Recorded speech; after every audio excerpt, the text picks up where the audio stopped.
I'll just sort of finish the video. It sort of would have reiterated that public safety, environmental stewardship, economic stability message that was sort of the bottom line header that you're seeing here on these PowerPoints, and that would have been really how the video concluded. Before I get into my presentation, I just wanted to iterate 2 points. One is that DWR recognizes the importance of statewide public safety issues and the critical role that the Delta levees play in assuring that the people of the state of California and that local and statewide assets are protected. And the second item for me to put that into context is that the department actually will continue to support its Delta-specific programs, such as the Delta Levee Subventions and Delta Special Projects programs. Now, I'm not here to talk about those today, but they are addressed and covered within the context of the Center-wide Flood Protection Plan, and it's really that statement of continued support for those 2 items. So with that, I'll go ahead and begin here. The geographic scope. I just want to make sure I understand this. There is appearing on your actual report, public draft on page 1-21, a box that cites sections of the Central Valley Flood Protection Act of 2008. And you mentioned part of this is the one that says that it's a descriptive document and not to be construed to expand the liability of the state and so on. Does this mean that and back to my question, is this a guarantee it is state policy with a legal promise that can be enforced in court for financing, or is it a plan, hope, desire? Yeah. So to be clear on that, I'm going to get that into the next slide here, okay. But the bottom line is that this is what we would consider traditionally a reconnaissance level type of study. This is not a feasibility study. This is not a project-specific design study. It hasn't gone through the necessary permitting and public comment periods on there with actual on-the-ground projects outlined. So that's when we describe this as a descriptive study, it's not legally binding.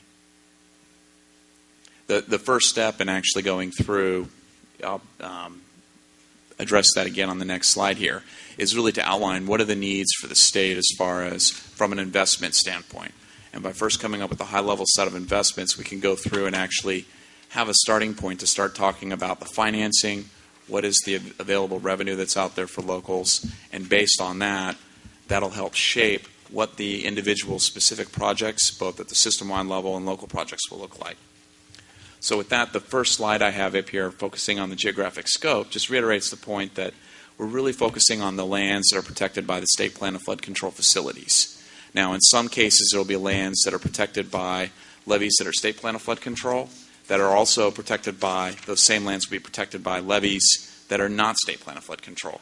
And so in those particular cases, we do consider those non-state plan of flood control facilities as pertinent to the state plan of flood control facilities. In other words, where you would go through an area, you have to protect and reinforce both the state plan of flood control levee and the non-state plan of flood control levee to get that same benefit for an area that's protected by a state plan of flood control facility. In some cases, you can do that through the levees. In other cases, you can do that through a system-wide improvement elsewhere.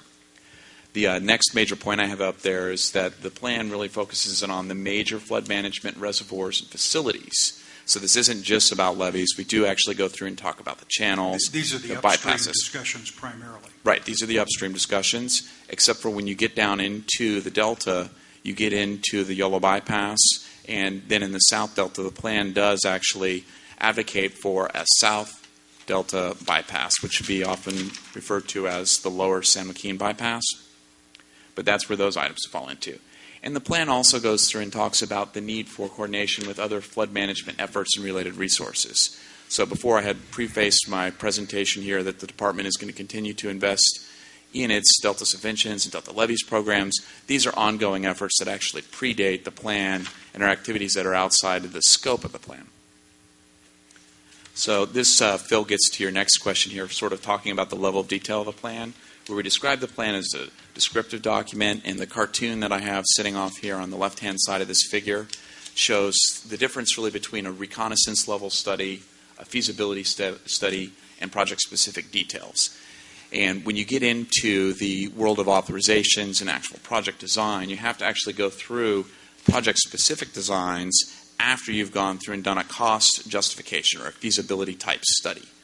And the purpose of the feasibility studies is literally to help shape what the cost share for a project is, who should be interested in really financing and paying for the projects, who are those beneficiaries. But before you can actually get into discussions of feasibility studies, it's necessary to do a reconnaissance level study. And this really begins to frame what are the high-level costs associated with the projects, who are the potential beneficiaries that need to come in and provide input to those feasibility studies, and it really sets the game or the tone for what those conversations are. And really one of the major purposes of the Simplified Flood Protection Plan was to focus in on those system-wide elements, the elements that in the past are hard to actually address because the number of stakeholders, the number of interests that are there are so large and so broad on those system-wide elements that the state has not had this reconnaissance levels type of study to identify who are all of the parties that would potentially benefit from a system-wide improvement. And so the last point we have on this particular slide is just that we're looking after the Simplified Flood Protection Plan, and this gets into Chapter 4 of the plan, of having additional feasibility studies, environmental reviews, the designs, literally moving through those next two tiers of level of effort. And this is where we get into the development of regional flood plans, where we'd be working more with the regional groups, and those plans would be informed by additional state feasibility studies. So the system-wide perspective, we're looking at the Central Valley as a system as a whole, and we're focusing in on the state plan of flood control facilities. And this particular schematic is showing that we're looking at those upstream reservoirs, as well as, again, I had mentioned it before, the channels. So we're talking about the conveyance of flows, the environmental assets that are out there. We're also interested in looking what's happening on the floodplains, the land use associated with those floodplains come into considerations here, and literally the assets that are protected.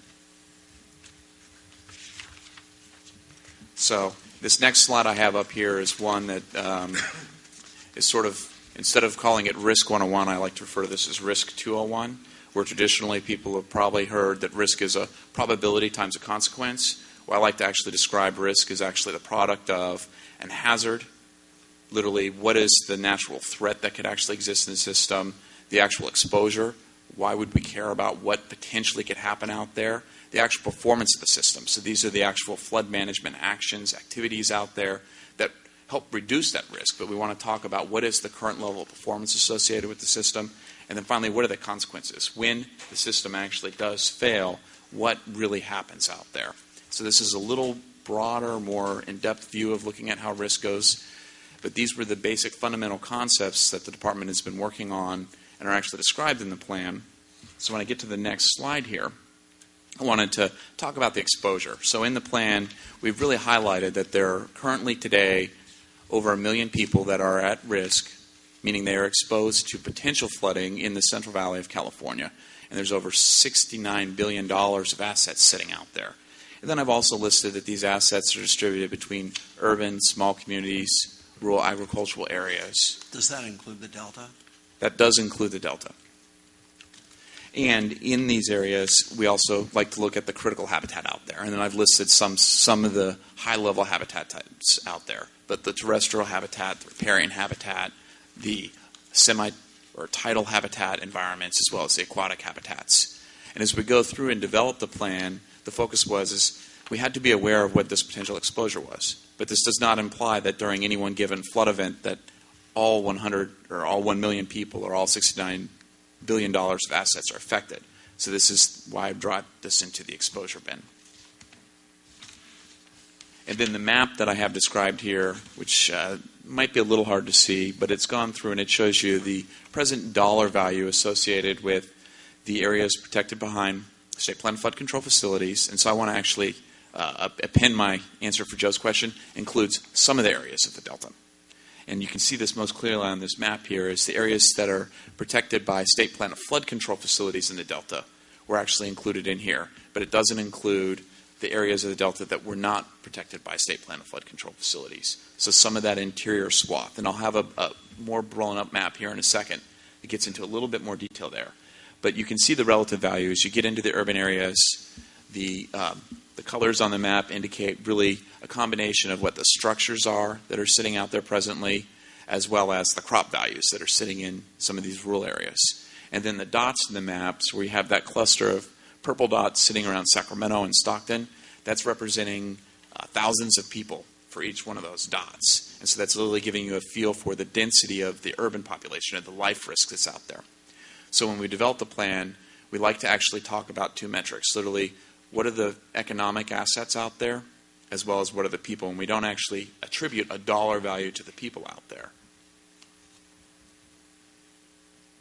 So the next part of the risk equation is literally getting into the performance. The department has been investigating and doing work. Then there was a companion document that was released with the Center Valley Flood Protection Plan that we called the Flood Control System Status Report. I literally like to think of it as a report card that talks about or assesses what the current performance of the state plan of flood control facilities are. That's the attached document on current status? Right, exactly. And in that document, the high-level view of that is we've gone through and we've outlined for the state plan of flood control facilities an aggregate of their high-level performance into areas of high, medium, and low concern. And then there's a fourth category on this map that we call lacking sufficient data. So there were some of the levee systems and channel systems that we weren't able to actually go through and collect all of the data to assess what the concern with those facilities are. But the high-level message from the levee point of view is about half of the 300 miles of urban state plan of flood control levees do not meet the current design criteria standards of the federal government in the state of California. And then 60% of the 1,200 miles of non-urban state plan of flood control levees have a high potential for failure. Now, there are different modes for failures in different regions, and there are different solutions how we'd address these. And again, these numbers include portions of the delta levees, but not all of the delta levees.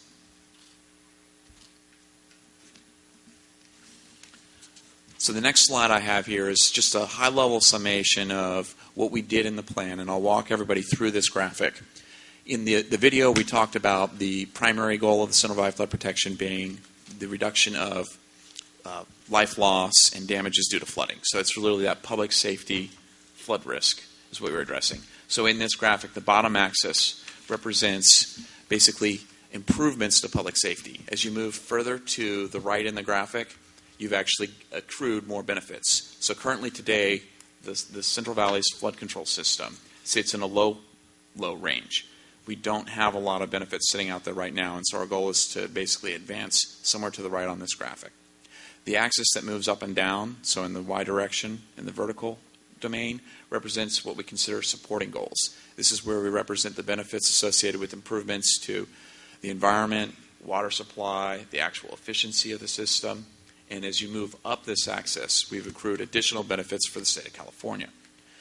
So the ultimate goal in this type of graphic is somehow to position ourselves up into that upper right-hand corner of what we consider high primary goals, high secondary goals. Now in the graph, I've shown 4 different bubbles or dots, and those represent the 4 different approaches that were outlined in chapters 2 and 3 of the Center Valley Flood Protection Plan. Each of those approaches represents a different set of actions or priorities in which you could go through and reduce the flood risk and achieve secondary goals. The size of the dots literally represents the estimated cost that it would take to actually achieve those final benefits of those dots. And so I wanted to briefly talk about each of those, because part of the important context here is understanding that there's a trade-off associated with moving from one dot to another. So the first dot that I'll talk to is the blue dot, which is called the Achieve State Plan of Flood Control Design Capacity approach.